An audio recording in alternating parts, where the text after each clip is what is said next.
Mais ouais, vous rêvez pas. J'ai changé de RAV4 pour ça. Bon, tu te doutes bien que si j'achète ça, c'est parce qu'il y a des choses à faire, hein. Bon, déjà, il manque un enjoliveur. Ça, c'est un des points les plus importants. Sans ça, tu perds au moins, je sais pas, 10 km/h en vitesse de pointe, hein. Bah, je dis ça, mais je déconne, bien sûr. Petite Prius 2 de 2005.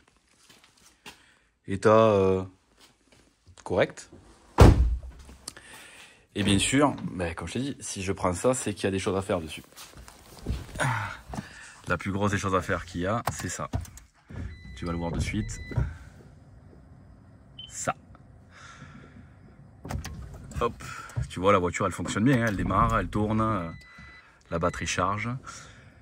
Mais il y a ce satané code défaut du remplacement du bloc batterie. Alors pour info, elle a 200... Hop là, attends, bouge pas. 231 738. Donc j'ai un peu roulé avec. Et c'est vrai qu'elle consomme beaucoup du coup du fait de ça. Alors que la batterie en soi fonctionne. Mais si tu veux, elle va venir se charger et se décharger à une vitesse grand V sur le schéma. Donc c'est un gros problème. Quand je branche ma valise de diagnostic, c'est le code défaut P3000 de tête et P0A80 qui signifie remplacement du bloc batterie. Je veux pas dire que ça me fait plaisir, mais bon, j'ai un petit peu acheté cette voiture pour ça. Pour te montrer, même s'il y a plein de vidéos qui en parlent déjà, mais pour te montrer que même si tu as un problème sur un véhicule hybride, en vrai, c'est pas la fin du monde, quoi. Alors, oui, je sais, j'ai un pneu qui traîne, hein. C'est un pneu à monter. Hop là. Le bloc batterie se situe dessous. Si tu connais un petit peu les hybrides et c'est Prius surtout, tu sais qu'il est dessous.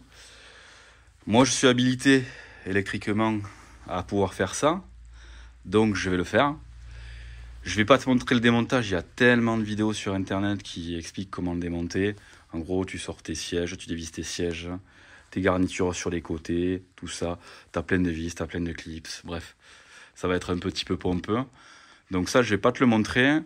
Je vais te montrer peut-être les cellules. Tu vois dans quel état elles sont, comment les mesurer avec le multimètre. C'est pareil aussi, tu trouveras plein de vidéos qui en parlent aussi. Mais bon, je me suis dit, ça t'intéresse, c'est une petite piqûre de rappel. C'est plus ou moins pareil, hein, grosso modo, sur les autres véhicules hybrides. Donc voilà quoi. Hop. Et tu vois dans l'ensemble, pourquoi je l'ai acheté? Parce que l'intérieur, franchement, et la voiture, elle a 19 ans. Est-ce que tu penses que ça vieillit bien chez Toyota? Franchement. 19 ans, c'est propre. Y a tout qui fonctionne. Alors certes, elle a des petites traces d'usure ici et là, mais rien de fou. Tu vois, le siège, il n'est pas creusé, il n'est pas abîmé. Bon, là, il y a des traces, c'est la pluie parce qu'il pleut dehors, donc je suis rentré tout mouillé. Il y a le volant qui est un petit peu usé. Des petites rayures sur la planche de bord. Également ici aussi, des petites traces d'usure. Mais bon, je me suis dit que c'était intéressant quand même. Oh, pardon, il y avait mon doigt. Je me suis dit que c'était intéressant quand même. Et j'avais envie de te partager ça, et puis voilà quoi. Donc il y aura un petit peu de mécanique, un petit peu sur le système hybride. Bien sûr, moi, tu sais que je suis une flippette quand même, hein, j'aime bien, mais je roule quand même toujours avec un extincteur. C'est des mauvais souvenirs. Bref, donc voilà. Allez, je vais déposer tout ça, et plus tard, tu auras la suite de... Enfin, plus tard. De suite, je vais te montrer du coup comment prendre tes mesures, tout simplement. Donc ça va être... Attention, petit truc, c'est pas... tout le monde ne peut pas le faire. Enfin, tout le monde peut le faire, mais il y a un gros risque de choc électrique dessus. Tu as 207 ou 210 volts en courant continu. Donc autant dire que tu meurs. Point fin. Voilà.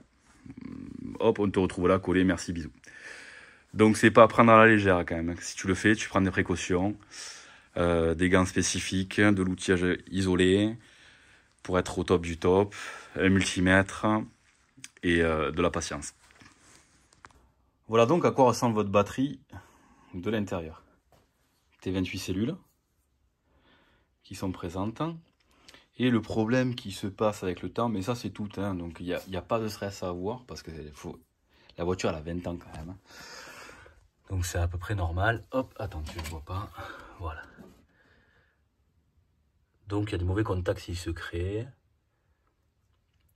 C'est légèrement sulfaté. C'est normal.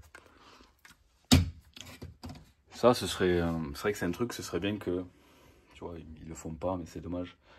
Tu vois, genre tous les 10 ans, démonter, nettoyer toutes les cosses, remplacer les platines, tout ça.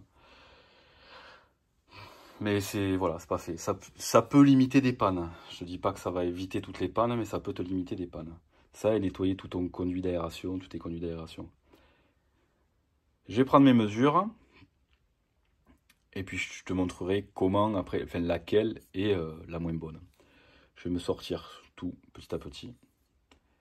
Toutes les vis, toutes les cosses, pour tout nettoyer. Après le pack batterie, je pourrais le sortir de la voiture, hein, c'est vrai que ce serait peut-être plus pratique.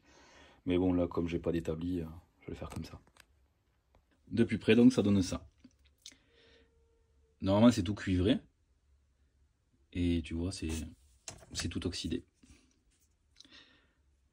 Donc, un petit nettoyage. Ensuite, je vais prendre les tensions, du coup.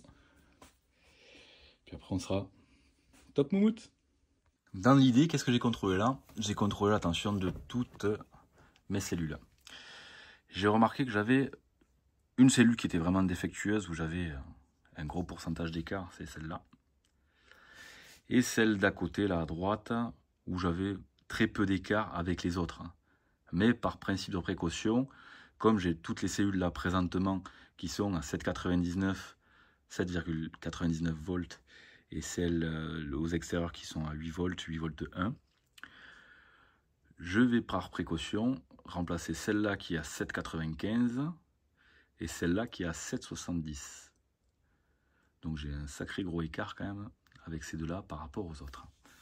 De plus, ce que je vais faire après avoir démonté tout ça et nettoyé tout ça, je vais faire un panachage, ce qui permettra peut-être d'équilibrer.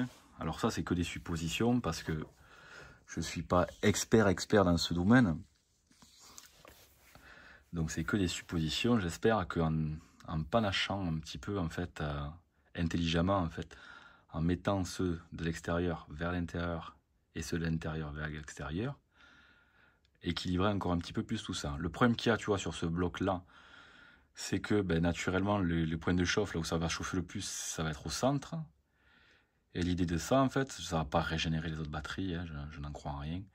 Mais l'idée de ça, c'est d'essayer d'équilibrer au mieux après les tensions. Le BMS va faire son job et il va essayer d'équilibrer au mieux toutes les tensions. Donc voilà, la suite au prochain numéro, parce que là, je n'ai pas encore les cellules. Donc si tu veux en voir plus, abonne-toi. Dis-moi surtout en commentaire si tu veux voir la suite du remplacement et la conclusion finale sur les essais de cette petite Prius. Et puis je serais ravi de te lire comme d'habitude, hein. Je lis tous les commentaires, je réponds pas à tous parce que c'est vrai qu'il y en a de plus en plus et c'est pas que ça prend énormément de temps, mais trouver les bons mots, des fois c'est un peu compliqué. Donc voilà, n'hésite pas. Je te fais de gros bisous, je te dis à la prochaine. Ciao ciao.